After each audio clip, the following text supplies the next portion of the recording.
विषय भनेको skills, not just knowledge, skills for democracy, skills for lifelong learning. Democracy को लागि मैले दुईटा दिए हैन हामी democracy स्कुल मा democracy भनेको के हो democracy कसरी चलाउने त्यो पनि देखाउन सक्छौं अनि सिकाउन सक्छौं practice लगाउन सक्छौं diversity social diversity how can we appreciate all the wonderful social diversity in Nepal. I also gave you 5 different skills and habits for lifelong learning, including how to fail and writing. अन्तिममा अब यो भनेको धेरै हो अलिकति छलफल गर्ने time भएको भए हुन्थ्यो तर लन्च खाँदा कि चिया खाँदा हामी कुरा गर्न सक्छौं अनि कुनै अर्को बेला मौका पर्यो भने मलाई खुसी लाग्छ खुसी लाग्थ्यो अन्तिममा तपाईहरुको म फेरि भन्छु तपाईहरुको काम अति महत्त्वपूर्ण तपाईहरुको प्रयासको बारेमा सुन्दा एकदम खुसी लाग्छ परिवर्तन ल्याउन खोज्ने मान्छेहरु तपाईहरु हुनुहुन्छ तपाईहरु एकदम चेन्ज मेकर्स अनि हिजो पनि आज पनि धेरै नयाँ कुरा नयाँ तरिकाहरु काम लाग्दो तरिकाको बारेमा सुनेको मलाई थ्योरी त्यति मन पर्दैन अब थ्योरीमा सबै कुरा सजिलो हुन्छ तर आफ्नो स्कुलको पढाउने कक्षामा तयार काम भइसकेको कुरा त्यसमा अलिकति विश्वास लाग्छ मलाई तर त्यस्तो खालको कुरा मैले तपाईहरुबाट धेरै सुनेको छु अन्तिममा यस्तो काम गर्नुमा तपाईको आफ्नो परिवर्तन ल्याउने काममा के भन्न चाहन्छु मलाई मेरो सबभन्दा मन पर्ने नेपाली उखान तुक्का खाने मुखलाई जुङ्गाले चेक्दैन ल नमस्ते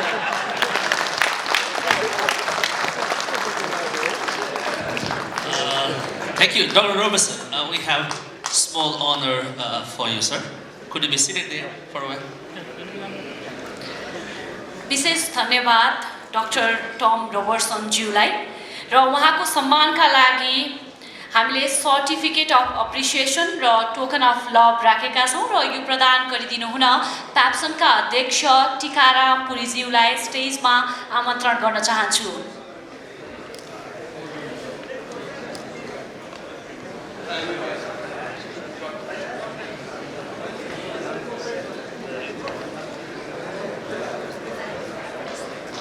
उहाँलाई तालिका साथ सम्मानमा सहयोग गरौँ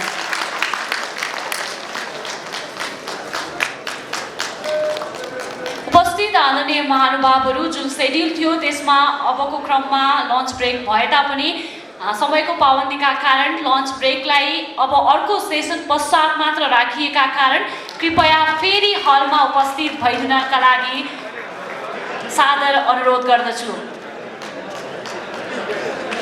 उपस्थित आदरणीय महानुभावहरू अर्को सेसन केही समय पछाडी सुरु हुने भनिए तापनि अबको केही बेरमै सुरु हुने हुनाले कृपया फेरि हलमा आइदिनका लागि सादर अनुरोध गर्दछु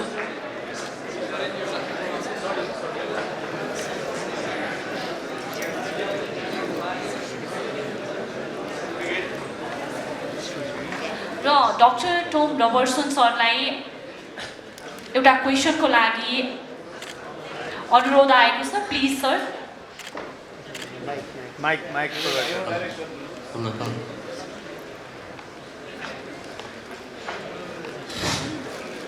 बडा मिठो लाग्यो नेपाली सुनेर हिजो अस्ति अन्धी सुन्दा दिक्क भएको थियो बडा मिठो यसको लागि धन्यवाद मैले एउटै प्रश्न सोधेको where humanity is heading for मानवता कहाँ जाँदैछ 21st सेन्चुरीको एजुकेसन मैले के देख्छु भने America is coming up with the Trump America will be number 1 again Europe is coming up with a new Nazi racial sentiment. There. Modi is coming up with his Hindu fundamentalism, that's right. And we school are giving this materialistic education. Sorry to, I won't comment my friends, all scholars. I have been in the teaching field in university almost for 38 years. I have been to Canada for my PhD. And then the world which is heading now, the direction where civilization, my concern. Obviously, inner happiness, greater happiness of the humanities. त्यो आउँदैछ एउटा article पढाएछु मैले by 2070 Muslim population will override the Christian population in the world भनेछ त्यो फन्डामेन्टलिजम आउँदैछ यी सबैलाई युनिभर्सिटीमा पढाउँदा it may be too late in my opinion as a teacher So how shall we start in the school? What dimension of education should be implemented in the school curriculum? And what sort of time should be allocated for the children to learn the inner happiness of the humanities in the larger context, in the global context? Thank you, sir. It's a different questions from my perspective, I think. But it's haunting me as a teacher. When I go to the graveyard, I should be happy human being. That's my concern. And the same concern is my generation coming. Thank you. Hello, Sunita? Hey. Thank you, sir. जब मान्छेहरूले मेरो नेपाली भाषा 2 minutes, okay, एकदम छोटो भन्छु अब धेरै मान्छेलाई मेरो नेपाली भाषा राम्रो लाग्छ तर कहिलेकाहीँ मलाई कस्तो सोच्छ भने म सबैलाई केही प्रस्तुति गरेपछि केही मान्छेहरूलाई सोध्छु कस्तो लाग्यो मेरो प्रस्तुति कस्तो लाग्यो मेरो कुरा तपाईको नेपाली भाषा कस्तो मिठो छ भन्छ अनि मेरो प्रस्तुति कस्तो भयो भाषा ठिक होला तर कुरा कस्तो थियो त्यति मात्रै तपाईको कुरा एकदम ठिक छ आई एम अल्सो मलाई पनि आजको संसार हाम्रो आफ्नो देशको कुरा युरोपको कुरा संसारभरिको कुरा हेरेर एकदम के भन्ने दुःख लाग्छ मलाई फियर लाग्छ I'm also haunted by many things that I see. I'm a historian, so I bring a historian's perspective to everything, and many of the things that I see are deeply troubling.